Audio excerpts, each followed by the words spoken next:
Welcome back to the show. I'm here with Kristin Rowell. How are you today, Kristin? I'm great, Rachel. Thanks so much for having me. How are you doing? I'm good. I'm so excited you're here. I can't wait to chat. Me too.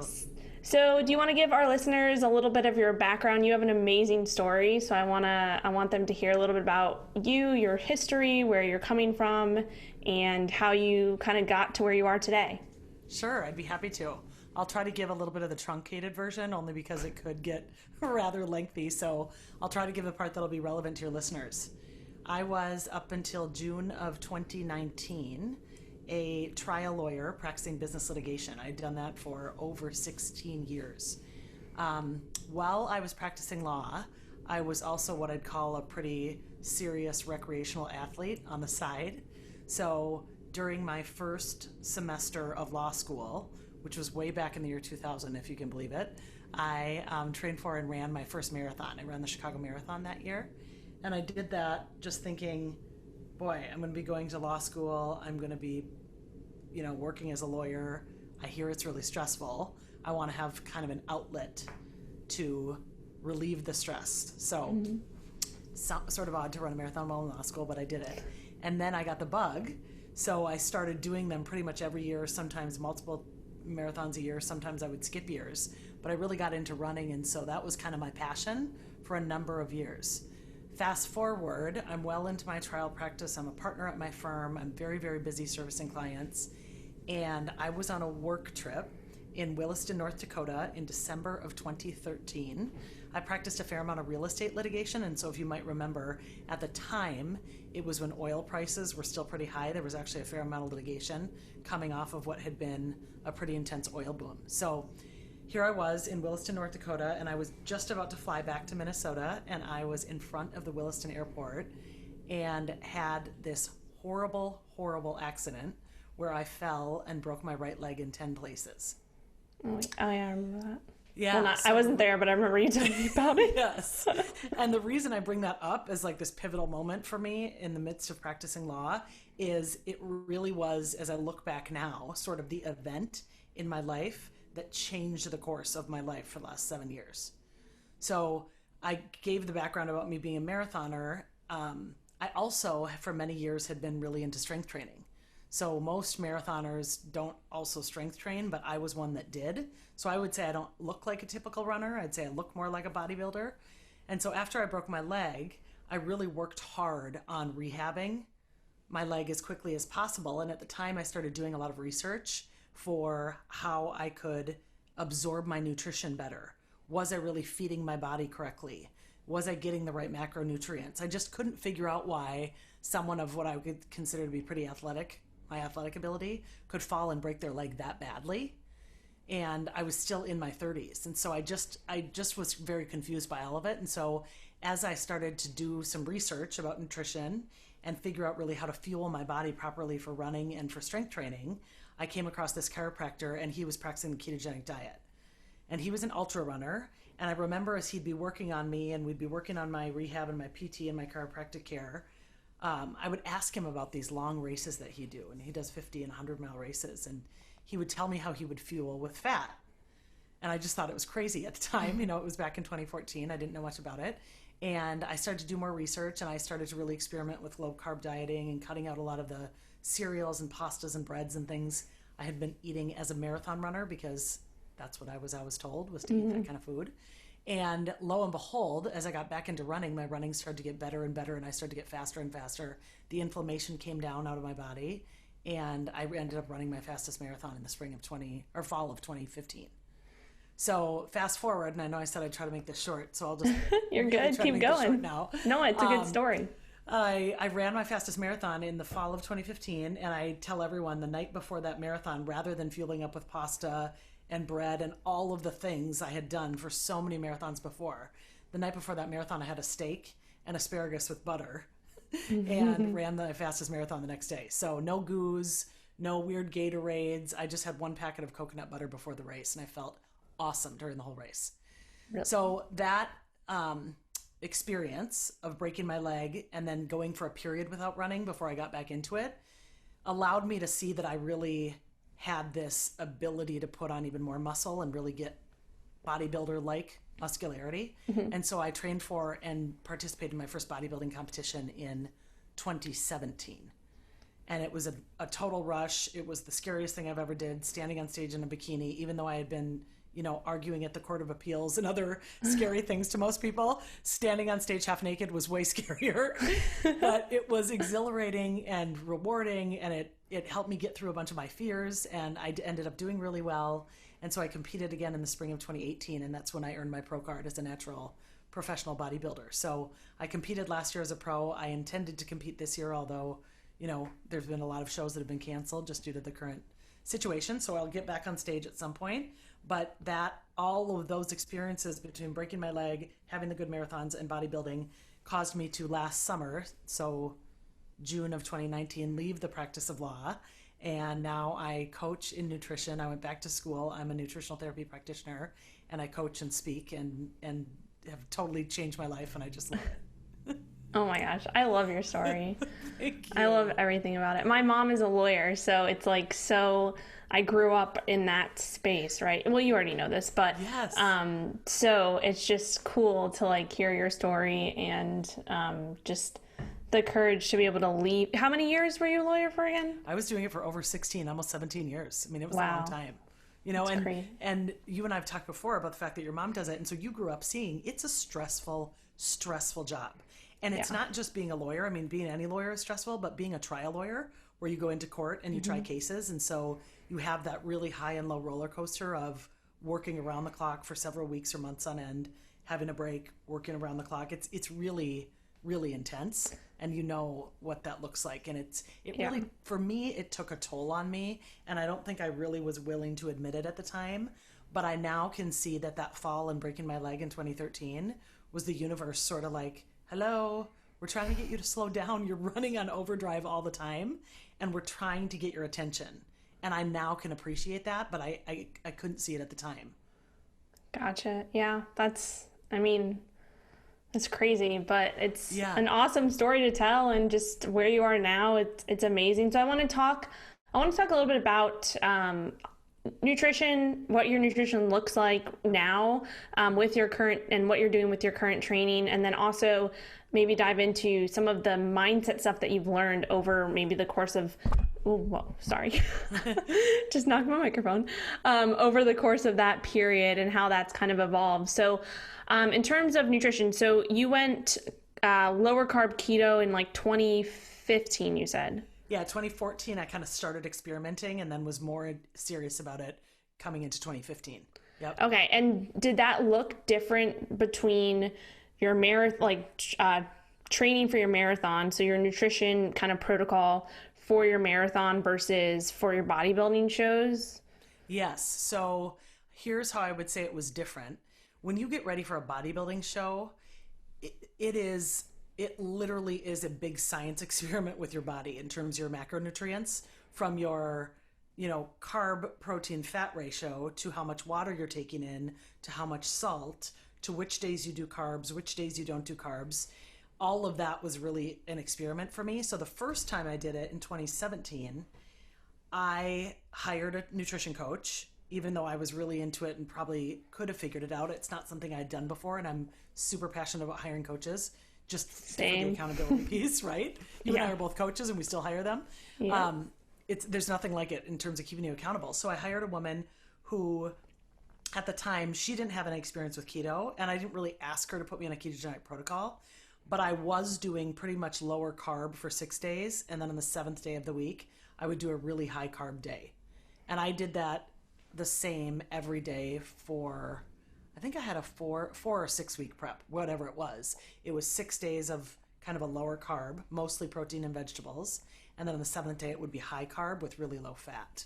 And by high carb at that time, Rachel, when I got ready for that first show in 2017, on that high carb day, I did 300 grams of carbs. And It was awful. I mean, that's a lot for me. Yeah. So, I mean, it wasn't a lot back in my running days, but once I transitioned, 300 carbs is a ton of carbohydrates. I realize that's kind of the American average for people that don't practice low carb. But once you've gotten away from that, consuming that many carbohydrates in a day, just for me, didn't make me feel good. So when I got ready for my next show, which was a month later, it was in May, I told my same coach, look, I don't want to do it that way. I don't want to do it where I'm having to do so many carbs. So we changed it up so that I was doing 3 days of low carb and then the 4th day high carb. 3 days of low carb and the 4th day high carb, so that I got 2 high carb days in each week, but I only did 150 carbs for my high carb day. Okay. So it's like I was getting the same amount of carbs in a week. We were just splitting them up between 2 days. Gotcha. And did you feel better with that? I did. That was really good. And the craziest part is that cycle of low, low, low, high, low, low, low, high got me to my absolute lowest body fat. So I was under 15% for my competition when I did that protocol, as opposed to like 15.5% when I did the other one. Gotcha. Okay. It's and so I just cool. Felt better. And I just felt better, you know? So that's how I do it for bodybuilding. So I'm low carb for 3 days, and then I'm using carbs on the 4th day. I think some people probably are really intentional about timing their carb day with certain lifting that they're doing. I was not. I'm busy in a trial practice at the time. I just had to do my workouts when they worked in my schedule. So some days my high carb day may be a full body heavy lifting day. Someday it might have been one of the days when I was going for a run. I just couldn't, I couldn't be that precise about it, and the plan still worked. Yeah, no, I love that too, because that's something that I talk about for myself too. And like in my keto form program, a lot of women, when we start to implement the carb ups, they're like, when's the best time to do this? And it always comes back to what works for you. So for example, for me, when I was prepping for my my photo shoot, it was the same thing. Like ideally, I probably wanted to have a high carb day around like a heavy leg day or whatever it may be. But for me, my adherence to my protocol and what I would look forward to would be having the carb up on a weekend day so that I could enjoy more carbs on the weekends. And I was also getting back into incorporating carbs after not incorporating them for a while. And that's really what kind of brought on this whole metabolic flexibility idea, and I just became super passionate about it.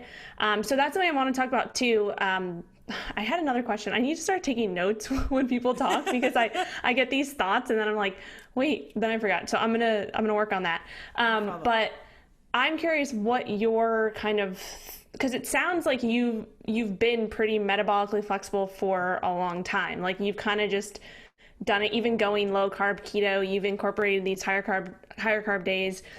So what's kind of your kind of view on this whole concept of metabolic flexibility? Because obviously this podcast is called Metflex and Chill. It's all geared around becoming as metabolically flexible as possible. And to me, that means, just teaching your body how to become as resilient as possible. So what's kind of your experience with that? I mean, you talked about it a little bit, but is that something that you feel? Because there's some people who talk about, going in and out of ketosis and how it can potentially either, be harmful, or there could be side effects, negative. So what's kind of, I know you talked about a little bit about your experience, but just overall, like how would you say that you think about, focusing more on metabolic flexibility than maybe being in ketosis 24/7? Yeah. I love this topic because it's something that I constantly experiment with too. So I'd answer your question by saying, I always, and I feel like this works for my clients too, I always start with, what's the end goal? So what are we trying to achieve?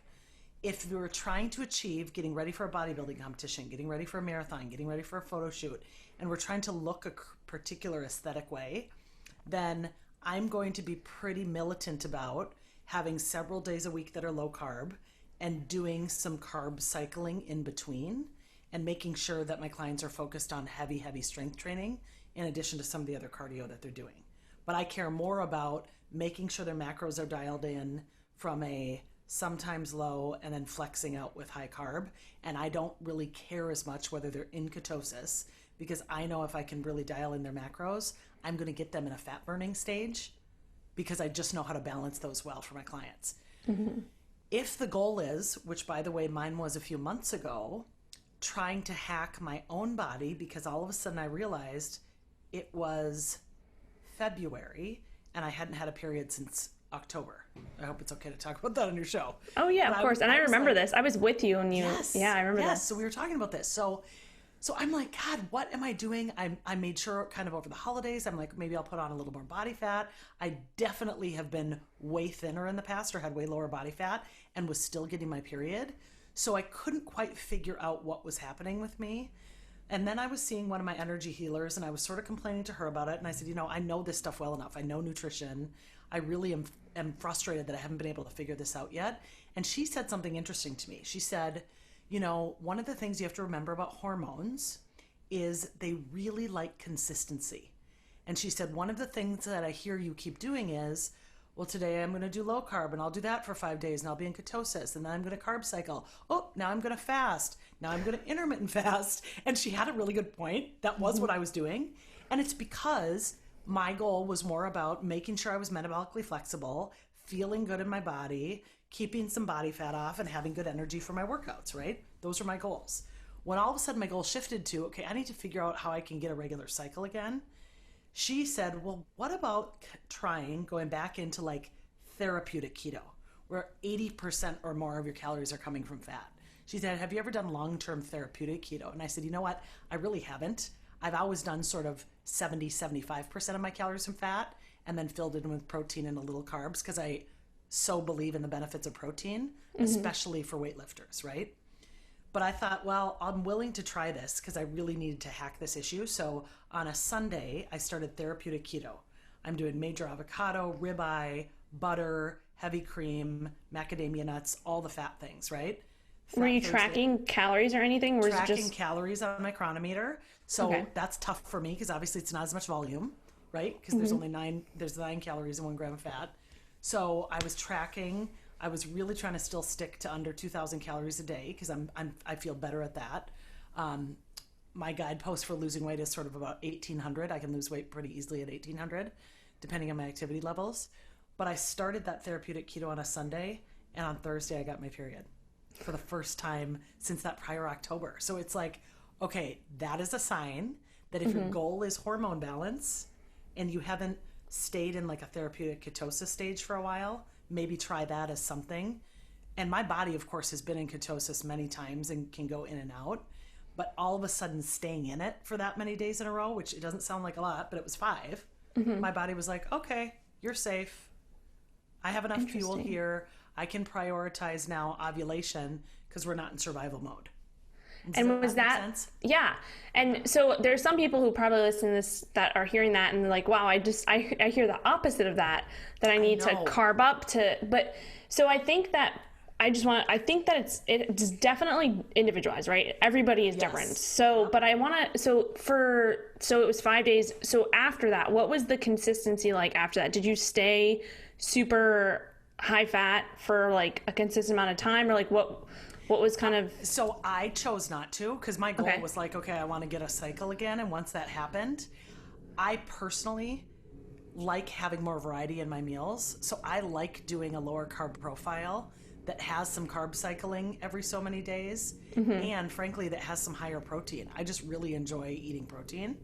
So, and there's a reason that when you have more protein, you're more satiated. Like the protein leverage hypothesis is real. At least it has been for me. So I didn't want to have to only be eating avocados and ribeyes and nuts for a really long extended period of time. Although I will say I know it works for a lot of people, right? So, Oh, no. So I ended up within a few more days increasing my protein. So I was more at a 65 to 70% of my calories from fat, and then mostly the rest protein, and then obviously carb vegetables. Okay. So are you like regular now? I don't know if you want to talk about that, I don't care. More regular, yes. Okay. Yes. So I'm about like a 45-day cycle instead of 30 or 28. Okay. But yeah. Gotcha. Yep. So, and I think it's just so interesting about like, I always get, and even for myself, I'm always trying to hack things, and like with clients, I work with a lot of women, I know you do too.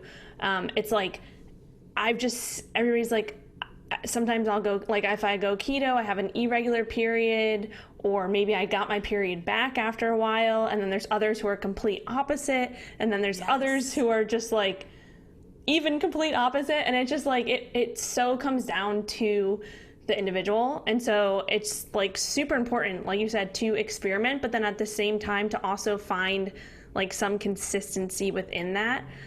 So I think consistency is super important. And then also like like you said, you were trying to hack something, you had a specific goal in mind and you did it for a period of time. So I think that's super important too. And also getting kind of an outside perspective. So I want to talk a little bit about this because I'm super passionate about it. I know you are too.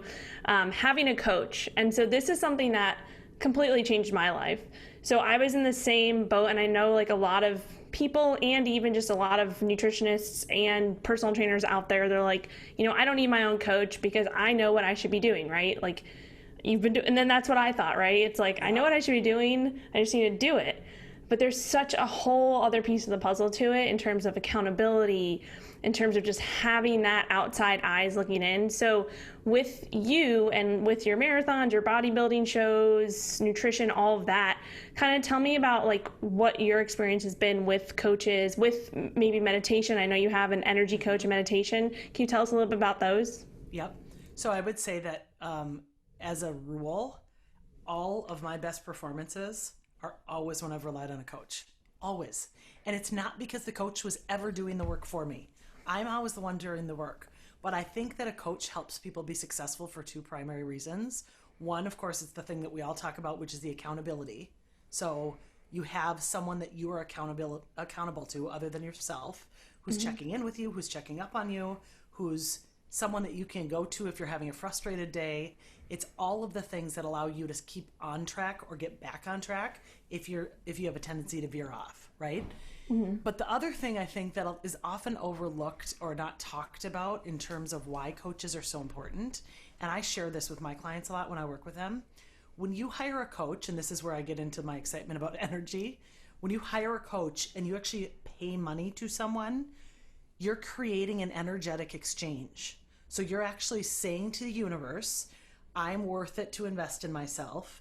I'm giving someone else money because I know I'm of value and they're going to reflect back to me this energy of, I have your back, I'm going to look out for you, and I know you're going to be successful. You're almost saying to the universe, I trust that you're going to help take care of me because I'm putting this out there as this is something I want to accomplish. So I think the energy that is created once you actually pay for and hire a coach, in addition to the fact that it's like way easier, I think, to stick to a program that you've paid for, and frankly, that you've paid more money for.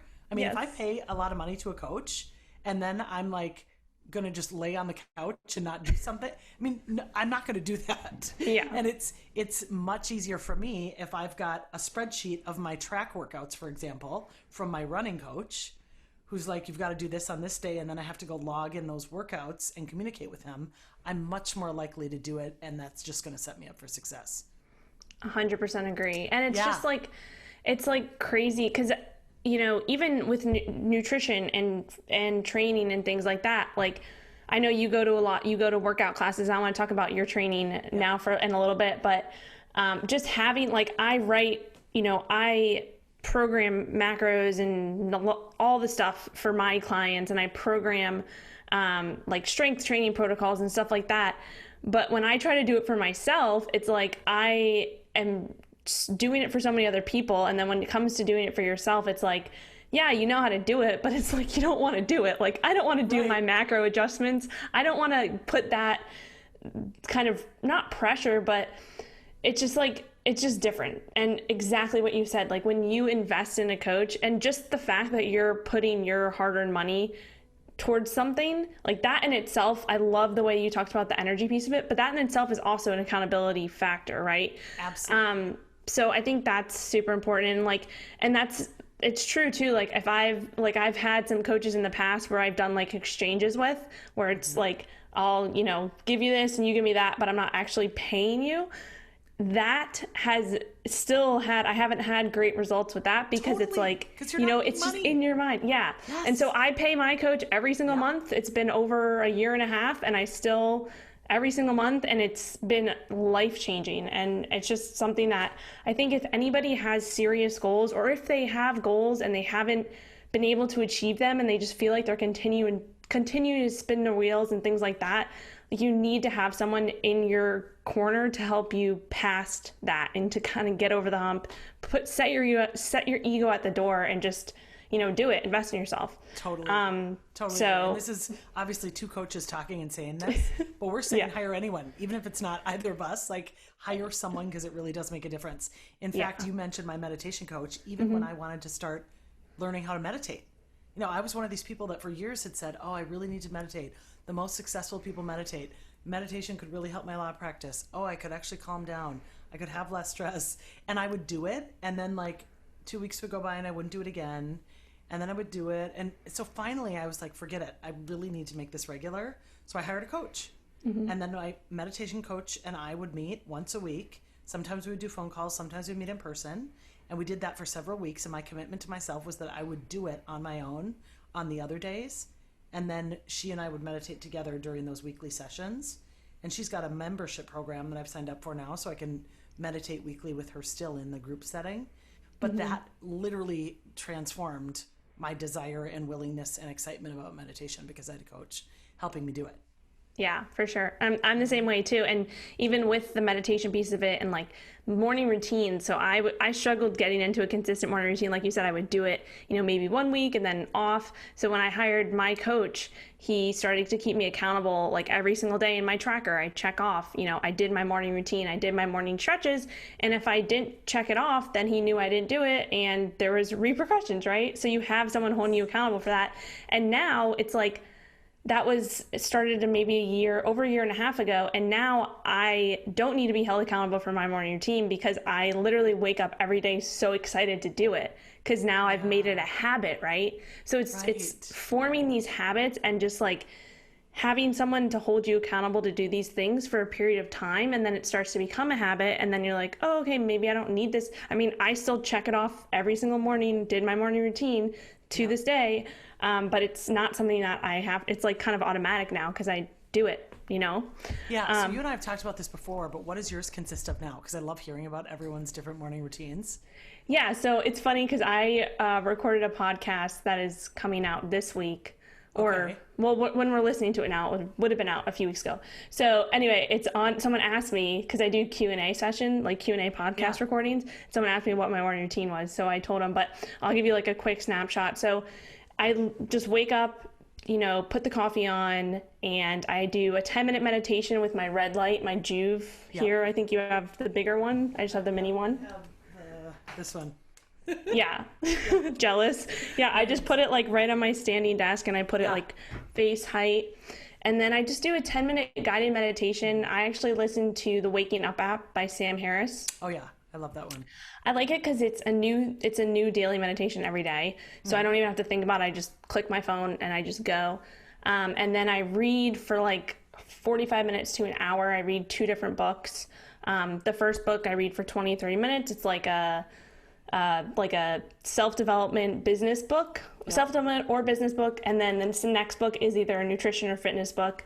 And then I get into my day. So there's a little bit more to it, but I don't want to take over this podcast episode. But I want to hear your morning routine. That's what I want to hear. That's what the listeners want to hear. So tell us a little bit about your morning routine, your meditation practice. And I know that you talk a lot about meditation as building this muscle, right? Building up the meditation muscle. And can you give us the analogy that you talk about with meditation that you learned? I don't want to give it away, but you know what I'm asking about, right? Okay, yeah. So there's 2. So I'll just share both of them because one's quick and one takes a little longer. One, I had heard, and this is what made me start meditating for a long time, that meditation was like a muscle. If you don't use it, you lose it. So that's kind of a basic way for me to think about it. And when I heard that, it was like, oh, okay, so I would never skip a month in the gym. I would never go without lifting, for my arms for a month. Why would I go without meditation for my brain? But here's the analogy that I think you're alluding to that's been so helpful for me. So I used to, and I'm sure a lot of your listeners can identify with this, have all sorts of thoughts and analysis and what I just call noise always circulating in my brain. Like, should I do this thing? Should I do that? Should I go? It's the what I call sometimes analysis paralysis. You've heard of that phrase. People can get stuck in that really easily. And so what someone helped me understand was when you start to meditate, if you picture a glass jar and it's filled with water and sand, let's say it's half sand, half water, and you shake it and you set it on the counter, when you first look at it, it's going to be a lot of water and swirling sand, sort of particles everywhere. And if you let the jar sit on that counter for a few minutes, eventually all the sand is going to settle to the bottom half of that glass jar, and the top half will be just water, no sand particles. And you can see clearly through that water. And so what that analogy is that that's actually what meditation does for your brain. So it takes all of those sand particles of noise and thoughts and what should I do, and negative self-talk, all of the things that we do in our head during the day, and it settles all of that down so that you actually can see clearly what your intuition is guiding you to do. So I think if I had to speak to one benefit, or like the primary benefit of meditation that's really transformed my life, is it's gotten me out of my head and it's allowed me to get guided by my intuition. So we all have a higher self. We all have an inner knowing. We all have, when we talk about that gut instinct, or I just knew, or I knew I should have done this thing, but instead I did that. We all have that inner knowing, and the large majority of us tune it out or muffle it because we're so busy being human doings. And I was guilty of that for many, many, many years. So I would go, and I was so busy that I wouldn't stop and take a break between one thing going to the next because I had too many things on my list to get done. And what's been amazing, and I know this is like a phrase because it's also a book now, but with Ryan Holiday's Stillness Is The Key, it's really true. I mean, stillness really does allow answers to crop up to the surface. So it's like, oh, that's what I should do. That's what the universe is guiding me to. And you actually can stop kind of forcing the answers, so to speak. I love that. So can you tell us a little bit about your morning routine? Yes. So I am one of these people that loves to work out in the morning. That's the first thing I do. So with gyms open, and now even without gyms open, there's virtual classes that I'm doing. And I typically like to do those by 6 a.m, only because it's what forces me out of bed, and I like to be able to start my day with a workout. So once I get done with my workout, that's when I sit down and do my 10 minutes. And sometimes now it's been more of meditation. And the reason it's been more is sometimes I just crave more, or I really want that quiet space. So I most often use the Calm app in the morning. And just like the Sam Harris Waking Up app, it has a new meditation every day. So it's a new daily meditation. So I just do that one. And then the next day it's a different theme, and the next day it's a different theme. And then sometimes I'll turn that off, and I'll turn my red light on again, and then I'll just do my own meditation for a period of time where I'm literally self-guiding and talking, where I'm talking about my crown chakras opening up, the lights coming in, and I'm really just taking myself through my own guided meditation. And then I try to I got one of those, I thought it was in here, but I don't think I have it, the 5-minute journal. Oh yeah. So I did get that little 5-minute journal, which I love. And sometimes I'll spend more time journaling, but I thought at least if I can do the 5-minute journal, how would you make today great? What are your affirmations? And that's how I spend my morning. And then I take the dog out and walk the dog and try to get in nature for a little bit and have my coffee and get my day started. I love that. I will not have my coffee in the morning, by the way, and I make all my clients do this. They get so mad at me until I've had one whole hydro flask of 25 ounces of water. So I do that with lemon and Himalayan pink sea salt, Redmond sea salt in the morning, 1/4 teaspoon, before I can have my coffee.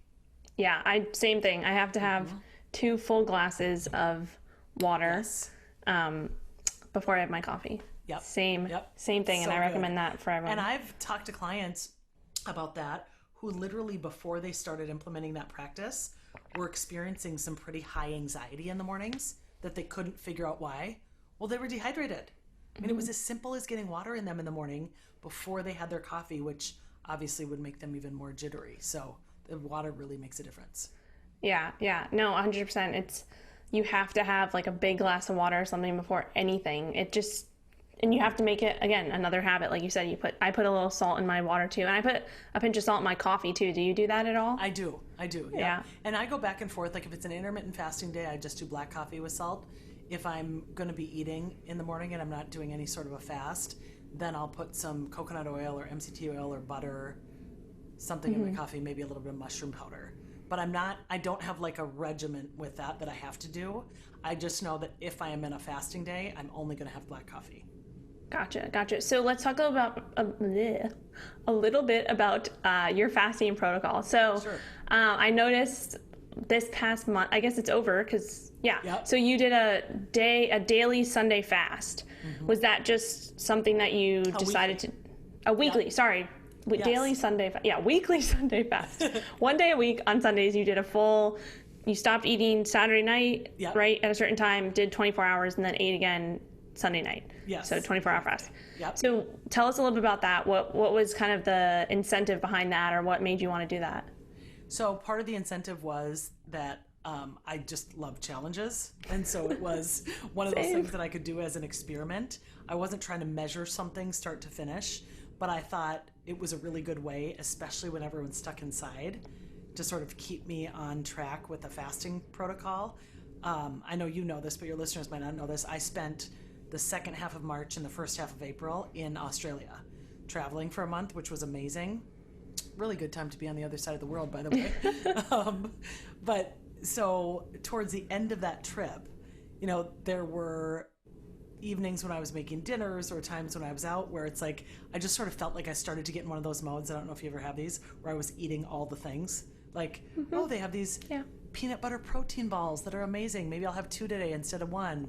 And oh, that gluten-free brownie looks really good. Oh, I'm only in Australia for 3 more days. I can have it. Do you know what I mean? Where, like, I always tell people I can get off track too. That happens, right? We all do, and we all can. It's life. It's like there's no such thing as an absolutely perfect, diet adherence. It's impossible. So one of the things that I wanted to do when I got home was sort of check myself in terms of how could you do some cellular cleanup in a short amount of time. And I thought a 24-hour fast once a week for a month would be one of the good ways to do it. And I've also been because in Australia I was not tracking macros, and since I've been home I've been tracking my macros every day again. Haven't had any alcohol. I've been doing everything to sort of treat myself almost like I'm in a prep. I've been doing a lot higher protein and doing a carb cycle once a week. Gotcha. I love that. I'm doing really intense strength training workouts still, even though they're virtual, and trying to stick to my as much of a routine as I can with my workouts. But I feel like since food is a really important thing to control right now, because we're all spending so much time by the fridge and the cupboard, and people are probably grazing more than they're willing to admit. I wanted to keep myself on track more than ever. I love that. And I actually had a similar experience last week. I decided to do like a 36-hour fast for the first time in a while. And it was actually coming off, I'm going through a cut, or it's a little modified now, but I had I was doing a 12-week cut. I still am, but it's a little bit different now because I don't have, my end goal was the cruise that we were supposed to be roommates on. Our cruise, yes. So that was like my end goal, and then everything happened. So I kind of cut back on being super aggressive because there was really no like end goal. And for me, having that end goal, it's like having a show or having like a vacation or something, like having that goal in place. It's mentally, it's just, it's important for me. And that's, so anyway, so it's gone a little bit different. I still have the goals, and I talked about this a little bit on the podcast recently, but for me, I had a diet break for a week where I just brought my calories back up to maintenance, and did that via carbohydrates this time for the entire week. So I had a week of, it was like 180 to 200 grams of carbs for 6 days straight, which was probably the highest I've done in years for that like straight period. And so it got to Friday, and I was just super interested in what my body would do if I just immediately went to a long-term fast, because I wanted to test my metabolic flexibility, right? And one of the best ways to test your metabolic flexibility is to see if you can go from eating higher carbs, and all of these carbs are whole foods, like it was sweet potatoes and squash and things like that. And so I was like, I'm just going to do this. I'm just going to do a 36-hour fast and see how I feel. And it was completely fine. I got through it. I had like normal you know how hunger comes and goes with fasts, right? It's like a wave. So I had like only one kind of probably tough hunger pang that lasted for like 15 minutes. It was like 1 o'clock on Monday. I did it from Sunday to Tuesday morning. So 36 hours. And Monday I knew was a super busy day, so I didn't even have time to think about food. Perfect. And I was totally fine. And it was just like, the reason I was doing it wasn't because, it probably wasn't so in a traditional diet break, right, you're taking a diet break to bring your calories back up to maintenance, to maintain, to kind of get your body out of that deficit, right? So going right into a 36-hour fast is definitely not like what you're supposed to do after a diet break. Like, that's not normal. You're not supposed to do that. But I was like, this is the time to experiment, right? This is the only kind of time that I can, not only time, but it's just the right time. Yeah. And I didn't plan it out. It was like Saturday or Friday night, and I was like, I'm just going to do this. I want to see what happens. And I was fine. I got back into ketosis, which I don't necessarily measure that. Like, I don't measure being in ketosis that much anymore. But anyway, it was just a cool experiment, and it just goes to show that, like, if you teach your body to be metabolically flexible, like, you can go from higher carb to fasting to low carb to super high fat, like all these things. And you're basically teaching your body just how to be as resilient as possible. And that's kind of my mission with this podcast, is to teach people more about that. But yeah, I love that. When you speak to the resiliency, I'm sorry to interrupt you. I was just No, interrupt me. a week or two before I left for Australia, it was like end of February, beginning of March, where I did my first like 60 plus hour fast. I can't remember if it ended up being 63 hours or what it was total, but it was like you. I had a period of, I had been at a biohacking retreat. There was all of this delicious food. The chef was amazing. It was more high caloric. It was very like delicious meals. And I got home that Sunday night and I thought, I really want to fast, and I'm going to do it. And same with you. It was really easy for me to get into it. And there was a time or two where I experienced a little bit of hunger, but that subsided, as we know it does. And the power in just knowing that your body can fuel itself off its own body fat and off of ketones is so rewarding. Once you can get your body to a point that it literally can flip those switches, you feel unstoppable, or at least I do. So no, I agree. Yeah. And I think also we have to also discuss too that it's, there are downsides to fasting, especially for women, and especially for women who already have a lot of stressors. Yep. So we have to realize that, fasting is a stressor. It's a good stressor, but it can be, a bad stressor if you overdo it. Have you had any like negative outcomes with fasting in the past at all? So apropos of the topic we were talking about before, I do think that fasting has interrupted my cycle. I do. And I say that because I just can be so sporadic with it. Like, I'll do that where I do a 36-hour fast or a 60-hour fast, or I'll spend a week doing intermittent fasting, or I'll do this cycle of 24 hours here and there. And so we know from the research that your body will always prioritize survival over reproduction. And by survival, I don't mean like I'm wasting away to nothing, because that's not I don't keep my body at that thin of a level. I like to be healthy and fit. But by survival, I mean that your body can sometimes think, oh, well, are we eating now? Do I have to conserve that extra energy? And so it's basically prioritizing, trying to figure out where I'm at and not focusing on my hormone cycle reproductively. So for me, I'd say, I've done a lot of reading about fasting in terms of what's better for women. I've heard a lot of different experts, mostly men, talk about the fact that it's 12 to 14 hours is better for women as opposed to these longer 16 to 18 hours of fasts. But I really enjoy doing 16-hour intermittent fasts. I feel good on those. But I just, again, like you, I'll do experiments with it. So I'll just try to really listen to my body. If I'm not hungry in the morning and I can go until noon or 1 or 2 before I want to eat that day, then I'm going to go until noon or 1 or 2 before I eat.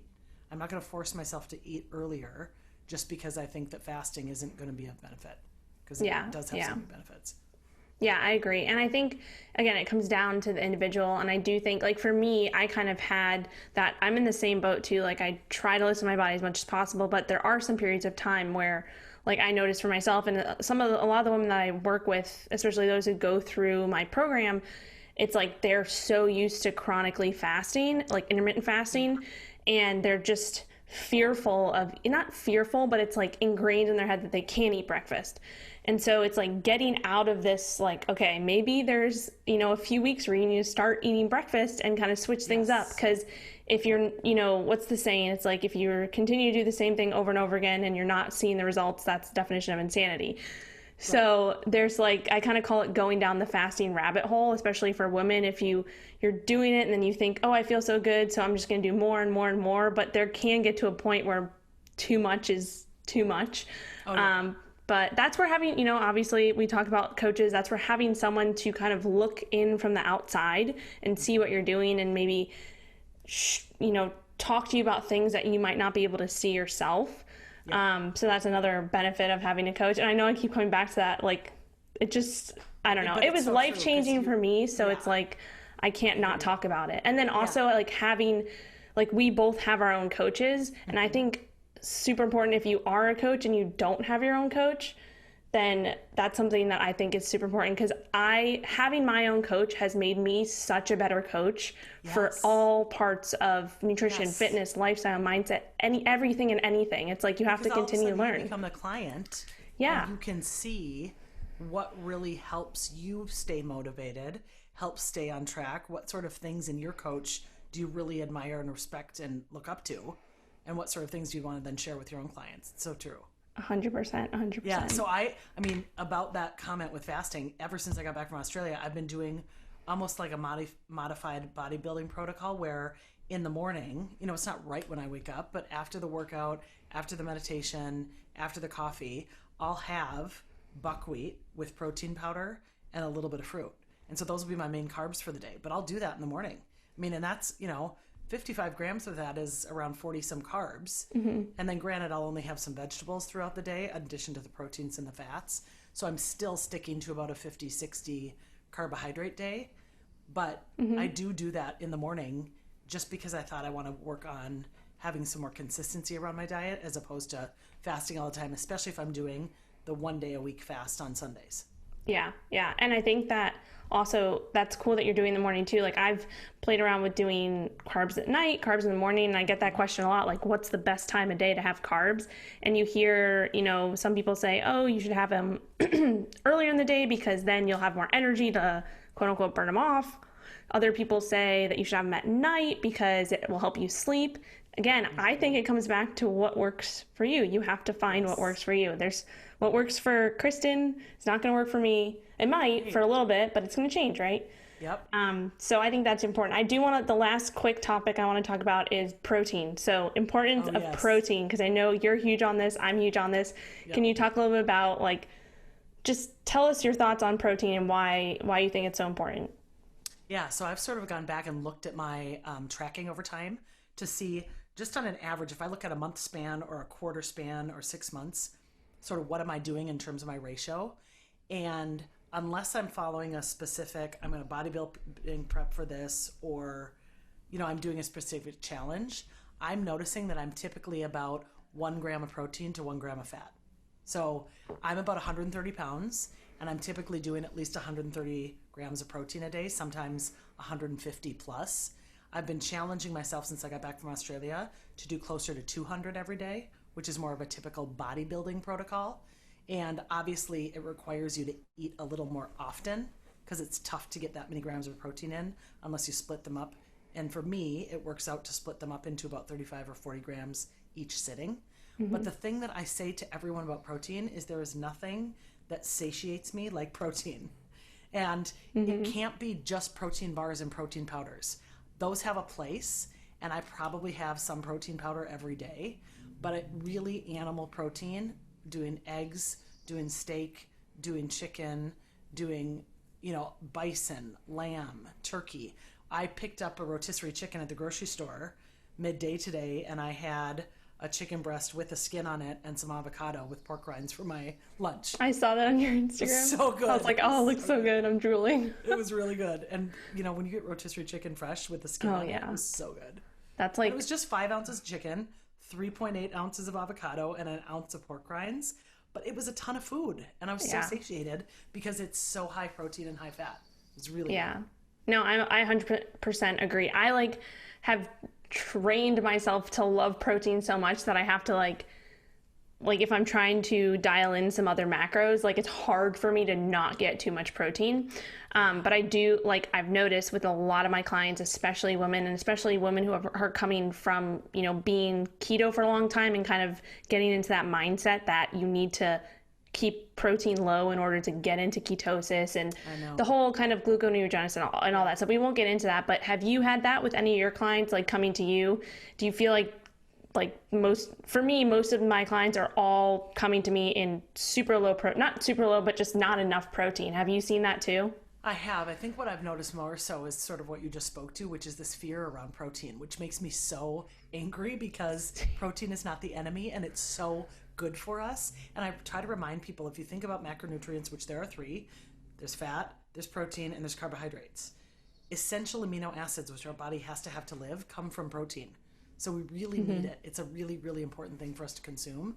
And so I have seen that with some of my clients. One of the things that I use as a way to convince them to trust me when I'm doing plans for them and writing plans with higher protein is, I've said, just promise me, do this for a week and watch how satiated you are every day.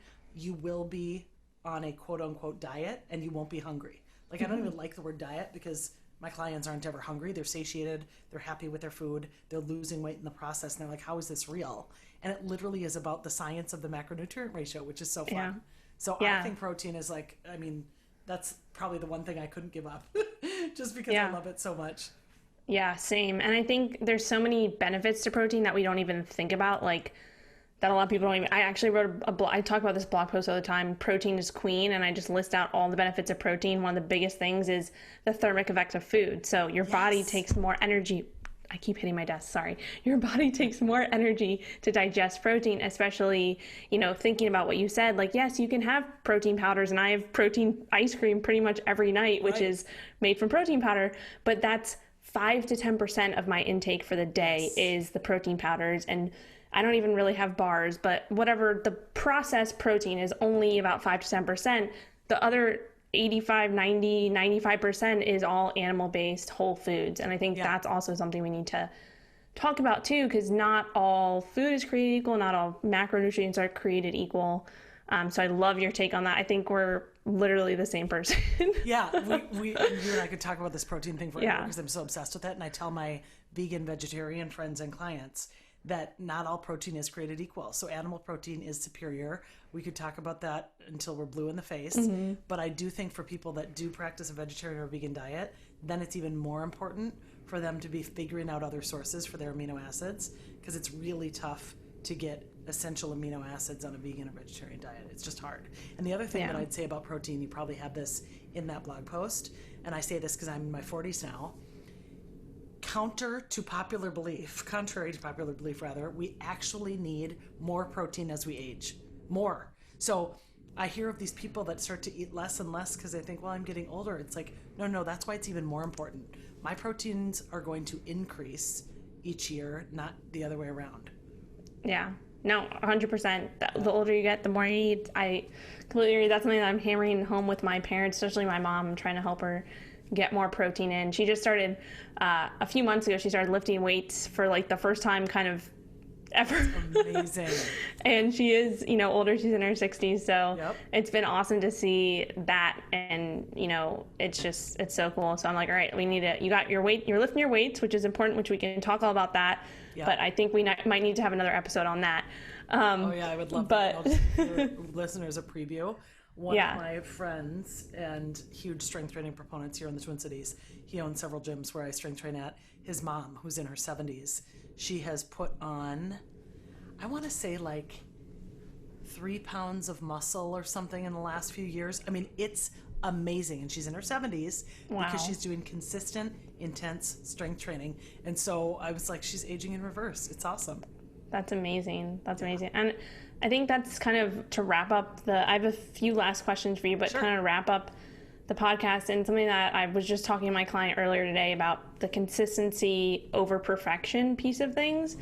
And I think that in any goals that you have, like if you are not consistent with doing the things that you need to be doing over a period of time, like they're not going to happen. So yes, there's going to be slip ups, right? There's crazy things are going to happen in the world, aka what we're going through right now. But coming back to that consistency, coming back to having someone holding you accountable for that, I don't know. I think that's the key to success in my opinion. What do you think? I totally agree. And I'll give your listeners an interesting way to think about it. If you think about it this way, you are always being consistent with things. You just might not know that you're unintentionally being consistent about like skipping your workouts, or you're being consistent about eating shitty, or you're being consistent about not tracking your macros. You know, you could be being consistent about things that you're not even conscious of. So why not be consciously consistent and really be intentional about how you're consuming your food, how you're spending your time, and really how you're structuring your day? It makes such a difference. I love it. I love it. Yeah. So I have one more question for you before we wrap up. So I ask this to most of my guests, but what is one thing that you've changed your mind about in the last year and why? Ooh, okay. I'd say the biggest thing for me, and this is especially because I have this whole career transition in the last year, is I used to really, really believe and hold on to the fact that I had to be highly, highly busy and quote unquote productive with every minute of my day to be successful. That was ingrained in me. When you practice and grow up in the law firm culture of you exchange time for money all day long, you believe that the only way you can prove your worth, or at least I should speak for myself, I did, is to be always, always, always doing things in the clock for time. And now what I realize is time is sort of this thing that we've created as humans, and that you can be successful still taking breaks, being still, and really taking that time to meditate and listen to yourself. You can cut down on a lot of noise and busy work and be far more efficient and just as, if not more successful in a lot less time. You know, you think back to silly Tim Ferriss's 4-hour work week years ago. It's really true. So I think as we continue to get out of this time model on the planet, and a big thing about what's happening right now on the planet is shaking us out of what is time. I mean, no one even knows what day it is anymore, right? Because time doesn't really matter. So I've really shifted my perspective on time and productivity so that I can spend a lot more time in being, and it allows me to do much more efficiently than I did in the past. I'm a lot more efficient with my time now. I love that, and I completely agree. I've kind of had this, the same, again, we're like the same person. I've been working on that a lot lately, you know, time blocking my schedule and realizing that like I need to just focus on specific things throughout my day and not have like my calendar filled with like 10 different things that I need to do that day, because that just adds more stress. Have you ever read the book Free to Focus? No, but I have heard of it recently. By Michael Hyatt? Yes, I've heard of it. So I need to read that one. Yeah, Free to Focus by Michael Hyatt and The One Thing. Have you read that book? I love The One Thing. Amazing. I just finished that a little while ago. It's very good. Those are great books. Yeah, one of my business mentors told me about The One Thing, and it was actually at the time where I was struggling with, do I leave the practice of law? Do I do this nutrition coaching on the side? And he was like, I need you to read this book. Yeah. And thank God I did, because if I would have tried to straddle both of those careers for much longer, it would have been really tough. Amazing, amazing. Yeah. So I want to wrap up a little bit, but I think we probably have to record another podcast because there's so many different things we can chat about. Too, yes. Do you have anything? I know you have something launching this week or next week. I don't know if you want to talk about that a little bit. Yeah. So I don't know when this podcast will air, Rachel, but my course will probably be live by the time it does. But I know I'll launch that again. I'm going to be doing my first course finally online, which I've been really working to get going, which is exciting. So I'm limiting it to a really small number of people for this first course, but we're going to do 8 modules, and it's going to take them through my method for success, how they can balance their macronutrients for their own bio-individuality. We're going to have a module on alcohol. We're going to have a module on fasting. I'm going to have one about meditation. I'm going to have a Q&A one. So I'm going to take everyone through this, basically kind of how I've become successful in this and had my clients gain tremendous success with just figuring out how to actually balance their nutrients. So we're going to do that. I'm launching by May 8th, and I'll run through that program again sometime this summer. So I'll make sure I put announcements out for that. So on Instagram, I'm MN Golden Girl. My website is Energetically Efficient, and my email is Kristin, Kristin, at Energetically Efficient. And then I laugh because I finally, at the end of 2019, got Facebook. Don't judge me. I'm like the only person born in the 70s who is not on Facebook yet. So I'm still learning, but I'm excited about the opportunity to do Facebook Lives through this course and other things in the group. So I love that. Well, we'll link everything in the show notes. So anybody listening, your course will be out when this launches. Yeah. So definitely check that out. I'm going to check it out. And awesome. I absolutely love the name of your business, Energetically Efficient. We talked about this. We talked about this many times, but I absolutely love it. So I'll link all of that in the show notes so everybody can check it out. And again, and you know this, but that name came to me in a meditation. Yeah. Because it was like, I stopped analyzing and I let it come to me.